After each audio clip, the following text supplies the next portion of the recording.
Over the weekend, I posted this poll on my YouTube community tab asking, what do you think about Quartzite and Marble and Grounded? For anyone not aware, Quartzite and Marble are resources that spawn in the game, and they're needed to upgrade both armor and weapons. The two options were it's fine how it is, not respawning, and the second being it should respawn like Quartzite did before. You can see 86% of you guys voted for it to respawn from nearly 14,000 votes. This was the most voted upon poll I've ever put out on YouTube. And I was expecting results like this, not sure if it would be this highly in favor of them respawning. But basically what the situation is, they reverted back to having us use the rocks to upgrade stuff, I believe in the 0.14 update, which is right before 1.0. And unfortunately, the rocks do not respawn. So prior to that, when we used Quartzite to upgrade the weapons and we used different resources to upgrade armors, the Quartzite did respawn. So there are rocks around the map that will respawn every couple of in-game days. You go back and get them and collect them. And they decided to make them non-renewable, which means it's going to actually take much longer to upgrade your gear. So the point of this video is I want to take a look at the information behind why I put this poll out to show you just how long it's going to take for you to upgrade your weapons specifically. I haven't had much issue with armor, although the same thing will probably apply, especially if you're playing in multiplayer. It's going to take quite a bit of time. In fact, it's going to take hundreds of in-game days and hundreds of in-real-life hours to upgrade all of your weapons if you'd like to max them all out. So let's take a look at the numbers so I can show you just how brutal this grind is going to be. So as of this recording, there are currently 85 Supreme Quartzite spawns on the map. What that means is you can get 85 of the shards. The shards are the tier 3 shards that you can get from breaking the rocks. Some of them are actually found inside a chest. So with only being able to get 85 of them, you're only going to be able to craft 85 Supreme Whetstones because each one of those shards can be turned into the Supreme Whetstones. And what that means is you're going to be very limited on how many things you can upgrade and how long it's going to take you to upgrade them using these things. So just for reference, I went through and looked at all the tier 3 weapons and tools in the game, as well as a couple of others to show you what you might want to probably upgrade or what you'll probably be thinking about upgrading as you're playing through. So we're not going to go through all these, but as you can see, there's 21 weapons or tools that are a tier 3. The ones that say mighty only at the end can only be upgraded the mighty path because they have a natural built-in candy upgrade. So the mint mace obviously has fresh, the salt morning star has salt, the spicy coltana has spicy, and so on and so forth. Down here, I also put in the black ant shovel because that's the highest tier shovel and you need that for certain resources. And then the repair tool is a tier 1 tool, but you need that to repair things, specifically like the mixers. If they break, you need it to repair. You need it for the final defense. You need it to repair any of your structures that get destroyed. And upgrading that, the higher you upgrade it, the faster it repairs and also the less durability or the more durability it has. So what I want to do is look at how many of these things you can actually upgrade using just the Supreme Quartzite that spawns in the game. So first, we're going to look at upgrading non-mighty weapons or tools. Non-mighty would be the fresh, salt, spicy, or sour. And in this case, we're only looking at the Supreme Whetstones that are needed. You're also going to need the specific things. So you're going to either need the mint shards, the salt shards, etc., plus a twinkling shell for each one of these to make the jewels. But at level 8, you're going to need 5 Supreme Whetstones, and at level 9, you're going to need 10. That means you're going to need a total of 15 Supreme Whetstones to upgrade one weapon or tool to level 9. Using the spawned-in Supreme Quartzite, there's 85 total. That'll allow you to upgrade either 17 weapons or tools to level 8, or 5 weapons or tools to level 9, plus 2 weapons or tools to level 8. Looking at the Mighty option, if you go the Mighty path, you're going to be able to only upgrade, because this costs more, the Mighty does not use the candy pieces. It only uses double the Supreme Whetstones. So you're going to need to use 10 for level 8, 20 for level 9, and that's going to be 30 total. Using the Spawn Quartzite, you're only going to be able to upgrade 5 weapons or tools to level 8 with 10 left over, or you can upgrade 2 tools to level 9 plus 1 tool to level 8 with 10 left over. So as you can see, there's not many options here. Honestly, the first path is not terrible if you're playing by yourself. However, if you're playing in a group of 4, that means you're each going to only be able to have, 3 or 4 to level 8. And then going the Mighty path, everyone's not even going to be able to get an upgrade. You could have each person can have 1 level 8 tool or weapon, or you could have 2 people have a level 9. Everybody else can be using level 7 or lower. So the alternative to farming those is going to be, you can actually craft the Supreme Whetstones using bug parts. However, this is not unlocked until after you defeat Director Schmector, who's in the Moldor Castle. After you defeat him, you'll get the crafting recipe, which allows you to take 1 black oxhorn plus 1 sap to make 1 Supreme Whetstone. This makes the crafting infinite. However, we're going to see really quickly how crazy the grind's going to be to do this. So to get black oxhorns, there's 2 ways of doing that. You have a 50% chance for them to drop from killing a black ox beetle. Now, this is the amount that's in the code. I can tell you from personal experience, perhaps I just have bad RNG, and it seems like almost everybody else says the same thing. It seems like it's much lower, but I did verify that in the code, it does say it's a 50% drop rate. And then you also can get them as a chance of a drop from breaking the Black Widow web sacks. So similar to how you can break the regular web sacks that are like around the oak tree or in the hedge lab, you can break the Black Widow web sacks that are near where the Black Widow spawn. There's also some underneath of the tarp by the shed. you can get them from that. However, there are 7 different bug parts that can drop from those, and there's no guarantee that any of them are going to drop. So I'm not sure the exact ratio here, but even if it's 1 out of 7, that's a pretty low drop rate. You're also, in all but one case, going to have to actually fight probably have to fight a Black Widow, and you're definitely going to be fighting the Black Widowlings coming out of there. So that is an option, but for the purposes of this, we're going to be looking at the places where we can definitely get them, which is from the Black Ox Beetles. So first, let's take a look at how many whetstones you're going to need in order to craft one of each weapon, going either mighty or other. In this case, there are 12 weapons or tools that can only be upgraded mighty, so they have to be the mighty path. 11 can go the other way. So in this case, we're going to assume that the ones that can only go mighty obviously are mighty, and the 11 others are going to go one of the other routes. And what that means is for the mighties, you're going to need 360 supreme whetstones, and you're going to need 165 for the other 11. That means in total, you're going to need 525 supreme whetstones. Only 85 spawn in, which means you're going to have to craft 440 whetstones.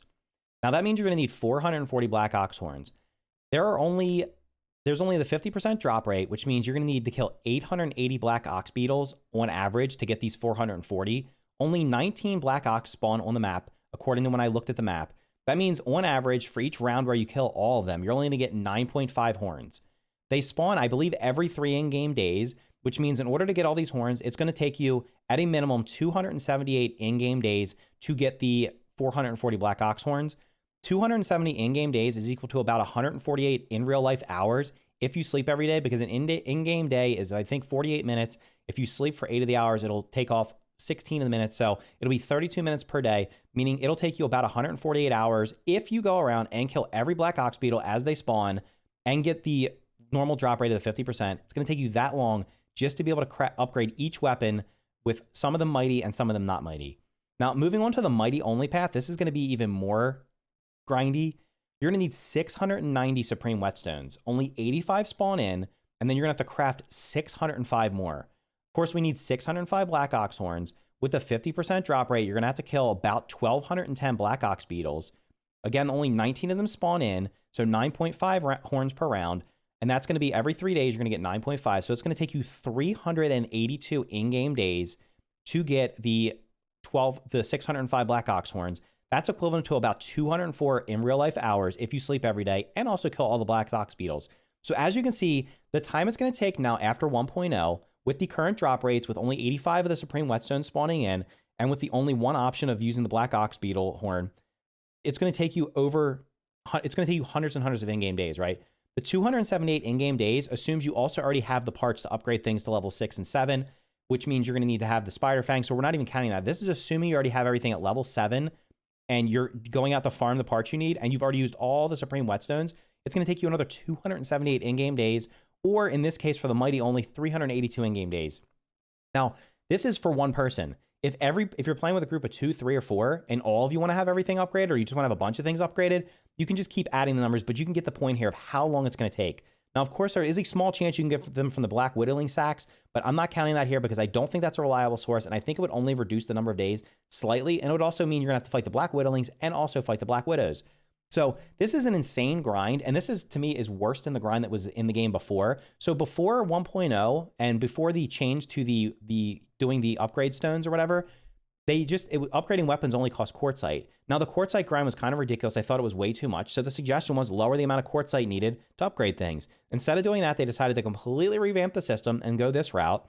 And in this case, instead of having the rocks respawn, they don't. And there's only a limited number of them on the map. I mean, I guess they could add more, but basically, you're going to be spending, if you want to get everything unlocked and try out all the weapons, because I think the whole point of this is, if you want to try out different weapons, you want to try out different builds, maybe you leveled up a weapon and now you're like, oh, I see a video or I see somebody using the tick sword or the toenail sword or a poison build or whatever, and you want to level that stuff up, you're going to have to level up the specific weapons a specific way, and it's going to take you a long time. I can speak from personal experience. In my new save, I basically have almost nothing leveled up. I think I have the tick sword at level 9, and I think I have a couple other things at level 8, because I don't even know if I've gotten all the supreme whetstones. I possibly missed a couple of them, but even taking all the Black Ox beetles I'm killing and crafting them, it's just taking forever just to upgrade one thing to test it out, and it's just not fun. So as I always do, I try to provide solutions or options of how I would address this. Based on the poll, it sounds like most of you guys would like to see them respawn. I'm sure that number might go up now after you see these numbers. But for me, the options are going to be all quartzite and marble should respawn every 5 to 7 in-game days, kind of like how quartzite did before. I think the quartzite might have respawned sooner than that, but even if it's every 5 to 7 in-game days, that would be a huge supplement to the being able to get the black ox horns. And I say marble as well because even though I have not had an issue upgrading armor, for co-op specifically, I'm sure you're going to burn through that pretty quickly, especially if you're like to try out different builds, or maybe you upgrade an armor and don't like it, and then you want to upgrade a different one. Second option would be reduce the upgrade cost from 5 jewels and 10 jewels to 2 and 4, same as armor. So armor upgrades for level 6 and 7 only require, actually, we could actually change this to basically match the armor exactly. So one thing I didn't put in here was the upgrade cost from levels 1 to 5 for weapons cost 2, then 4, then 6, then 8, then 10 brittle whetstone. Then level 6 and 7 are 5 and 10 sturdy whetstone. And then levels 8 and 9 are, as we showed, the 5 and 10, where it's the supreme needed for the jewels. For armor, it's only 1, 2, 3, 4, 5 for levels 1 to 5. And then level 6 is 2 and 4, and level 6 and 7 are 2 and 4, and levels 8 and 9 are also 2 and 4. I think the reason for that is because there's 3 pieces for each armor set. But at the same time, it seems much easier to upgrade the armor for whatever reason. And in this case, what I would recommend is just lowering it. So basically having levels 1 to 5 cost less of the brittle, and then levels 6 and 7 costing 2 and 4, and levels 8 and 9 costing 2 and 4, just to reduce the cost. Because the other thing is, when you're upgrading the armor, you can go 2 paths, sleek or bulky. I typically go sleek. But when you're upgrading a weapon, you have 5 choices for many of the weapons. You can go mighty, salty, spicy, fresh, or sour. Some of the weapons you can only go mighty, but for many of them, you can go multiple different ways. And if you want to try out different flavors of them, it's even more going on top of it. And then the last option here is going to be add additional bug parts as choices for crafting recipes, similar to how the repair glue. So the glue masher allows you to put in many different bug parts, and you can turn those into repair glue. What I would like to see is a similar function for either using a different crafting table or using one of the existing crafting tables. It could even be the glue masher, just duplicate the glue masher and change the way it looks or something, and make it where you put in different bug parts and it gives you a specific number of whetstones. So for the glue masher, the way it works is the higher the tier bug part, the less you have to put in to get the repair glue. The same thing could be like this. So basically you could do 1 black ox horn would turn into maybe black ox parts the black ox horn turns into 1 whetstone.